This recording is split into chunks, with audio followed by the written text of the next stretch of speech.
මගේම පුංචි පොඩිත්තන්ට ඔන්න මම අදත් ලස්සන කතන්දරයක් අරගෙන ආවා.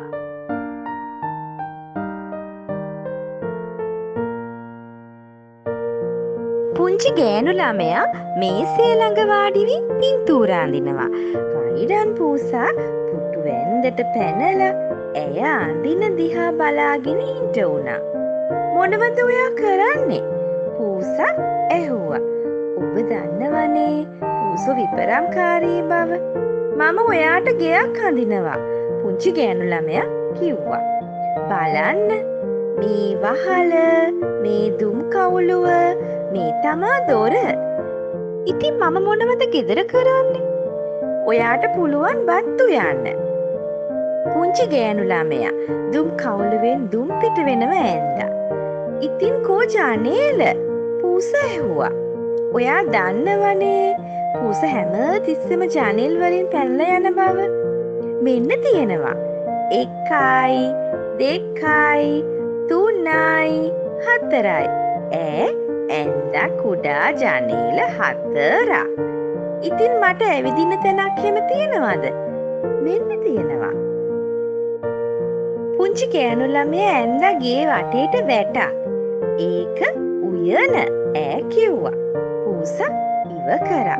අපෝ ඒක උයනක්ද? ඌ කිව්වා. ඒකේ මොකුත් නෑනේ. පොඩියක් ඉඳින් පූසෝ. පුංචි ගෑනු ළමයා කිව්වා. මෙන්න ඔයාට මල් පාත්තියක්ම තියෙනවා. මෙන්න ඇපලුත් එක්ක ඇපල් ගහක්. තව එළවලු කොටුවක්. ඒකේ කැරටුයි ගෝවයි තියෙනවා. ගෝවා? නහයා කූලමින් පූසා කීවා. ඉතින් මම කොහෙන්ද මාළු අල්ලන්නේ? මෙන්න තියෙනවා. පුංචි ගෑනු ළමයා පොකුණක් ඇන්දා.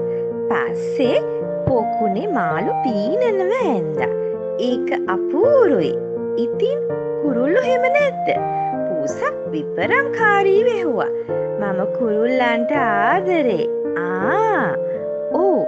මෙන්න කුකුලෙකුයි කිකිලියෙකුයි. මෙන්න පාත්තේ. තව කුකුල් පැටව් 3 දෙනෙක්.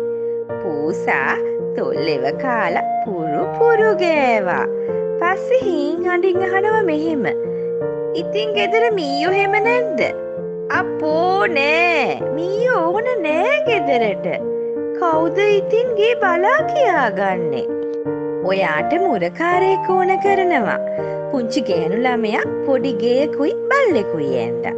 මෙන්න ඔයාගේ මුරකාරයා. එයාගේ නම රෝව. නමුත් පුංචි ගෑනු ළමයා බල්ලා අඳිනකොට පූසා වල්ගය නැටෙව්වා. උගේ මයිල් කෙලින් හිටියා. මම ඔයාගේ ගෙට පොඩියක්වත් කැමති නෑ. මම ඒකේ ඉන්න කැමති නෑ. පූසා කීවා.